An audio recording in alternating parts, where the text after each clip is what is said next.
दोस्तों फिर से स्वागत है आपका स्टोरीज हिंदी की नई और बेहतरीन स्टोरी में। दोस्तों चैनल को सब्सक्राइब नहीं किया है तो चैनल को सब्सक्राइब करें, साथ में बेल आइकन का बटन जरूर दबाएं। इस कहानी की शुरुआत होती है एक गांव से। उस गांव में पानी की बहुत ज़्यादा समस्या थी। गांव वाले बहुत ज़्यादा परेशान होते थे और वो आए दिन सरपंच को और वहाँ के लोकल एमएलएस को बार बार कहते थे कि हमारे गांव में पानी की बहुत समस्या है, उसका कुछ निवारण कीजिए। बहुत प्रयासों के बाद बात आगे तक पहुंचती है और उसके बाद एक साइंटिस्ट को भेजा जाता है उस गांव में। और आखिरकार वो साइंटिस्ट इसलिए भेजा जाता है क्योंकि उस गांव में बहुत सारे कुएं, बहुत सारे हैंडपंप और बहुत सारे बोरवेल भी लगा रखे थे, लेकिन अभी तक पानी नहीं आ रहा था। इसीलिए वो साइंटिस्ट आता है और साइंटिस्ट पता करेगा कि आखिरकार उस गांव के ज़मीन में ऐसी समस्या क्या है कि पानी आता ही नहीं है। क्योंकि उस गांव के आसपास बहुत ज़्यादा बारिश भी होती थी और बारिश में तो पानी आता था, लेकिन उसके बाद पानी पता नहीं कहाँ चला जाता था। इसीलिए वो साइंटिस्ट आता है पता करने के लिए। साइंटिस्ट उस गांव में पहुंच जाता है और उस जैसे ही बस से उतरता है पूरा का पूरा गांव उसे रिसीव करने के लिए वहां पर खड़ा था। उसके बाद सरपंच साहब जो होते हैं वो साइंटिस्ट को अपने घर ले जाते हैं और उसे एक कमरा ठहरने के लिए देते हैं।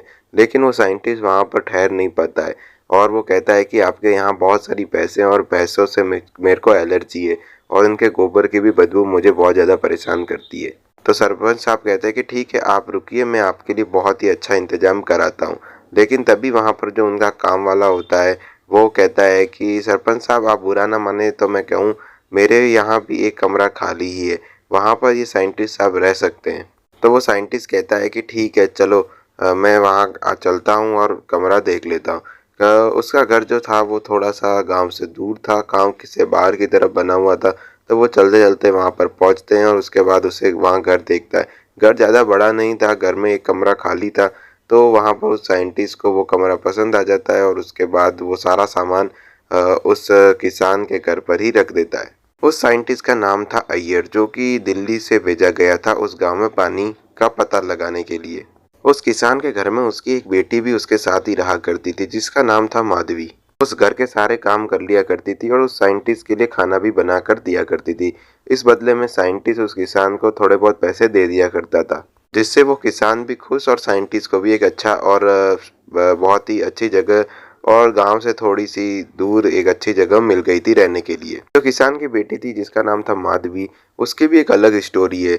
जो उसका पति है उसकी शादी जो 2 से 3 साल पहले हुई थी, अब वो शादी टूट चुकी है क्योंकि जो उसका पति होता है वो उसके साथ बहुत ही मारपीट कर रहा होता है और उसे बहुत ही प्रताड़ित कर रहा होता है, जिससे वो थक हार कर अपने पापा के पास ही आती है। अब उसकी माँ तो थी नहीं तो वो अपने पापा का ही हाथ बटाती है और घर के सारे काम कर लेती है। धीरे धीरे अय्यर और माधवी के बीच में दोस्ती काफी गहरी हो जाती है और दोनों काफी अच्छे दोस्त बन जाते हैं और बहुत ही हंसते हंसते बातें करने लगते हैं।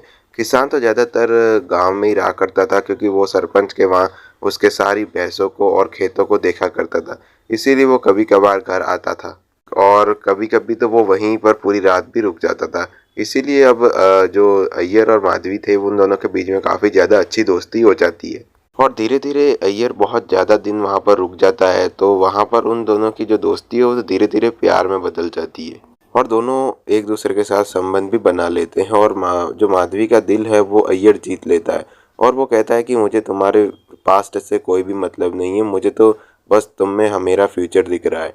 इस तरह से बातें कर कर वो माधवी को पूरी तरह से अपने जाल में उलझा लेता है और उसके साथ संबंध भी बना लेता है और दोनों काफ़ी ज़्यादा मज़े करते हैं एक दूसरे के साथ। करीब 3-4 महीने बीत जाते हैं अय्यर को वहाँ रहकर और माधवी उस पर पूरा विश्वास करने लगती है। तभी वहाँ पर जो उसकी फैमिली आ जाती है, अय्यर की फैमिली, और अय्यर ने झूठ बोला था उससे कि वो शादीशुदा नहीं है। लेकिन जैसे ही उसकी फैमिली आती है माधवी के पैरों के तले तो जमीन ही खिसक जाती है क्योंकि उसके 2 बच्चे थे और वो कोई उम्र में छोटा नहीं था, करीबन 40 साल के आसपास था, लेकिन वो एक साइंटिस्ट था इसीलिए दिखने में ज़्यादा उसकी उम्र नहीं लग रही थी। अब उसके साथ उसकी पत्नी और उसके 2 बच्चे आते हैं वो गांव देखने के लिए और 2-4 दिन रुकते चले जाते हैं और उसके बाद जब वो अय्यर से पूछती है कि आपने इतना बड़ा धोखा मेरे साथ क्यों किया, तो अय्यर बोलता है कि मैं यहाँ पर अकेला पड़ गया था और मुझे भी कोई एक साथी की ज़रूरत थी और तुम्हें भी मुझे लग रहा था कि एक साथी की ज़रूरत थी क्योंकि तुम्हारा पति तो तुम्हें छोड़कर चला गया है। वो तो तुम्हें बिल्कुल भी खुश नहीं रखता था, वो तुम्हारे साथ बहुत ही ज़्यादा मारपीट करता था। इसीलिए मैंने सोचा कि क्यों ना तुम्हें कोई सहारा दे दिया जाए। तो माधवी वहाँ पर फूट फूट कर रोने लगती है कि मुझे किसी भी सहारे की ज़रूरत नहीं थी, वो भी ऐसे नकली वाले। मुझे तो एक असली सहारा चाहिए था, वो भी आपने धोखे से छीन लिया मेरे से। पहले मेरे एक बेवड़े पति ने मुझे मार मार के जलील किया और मेरी सारी इज्जत लूट ली, और अब आपने। तो अय्यर उसे समझाने की कोशिश करता है कि तुम बुरा मत मानो, ये सारी चीज़ें तो आज के टाइम में नॉर्मल है। और ये सारी बातें बोलकर जो अय्यर होता है वो चला जाता है अपने काम पर, पानी ढूंढने के काम पर। और माधवी भी अपने काम वाम में लग जाती, लेकिन माधवी रोते रोते काम कर रही थी। इससे आगे क्या होगा ये तो आप इंतज़ार कीजिए। अगले पार्ट में बहुत ही ज़्यादा मज़ा आने वाला है आपको। क्या अय्यर के साथ कुछ गलत होने वाला है, ये तो आपके लिए एक बहुत ही बड़ा सस्पेंस में रख के जा रहा हूँ। चलिए मिलते हैं आपसे अगले वीडियो में।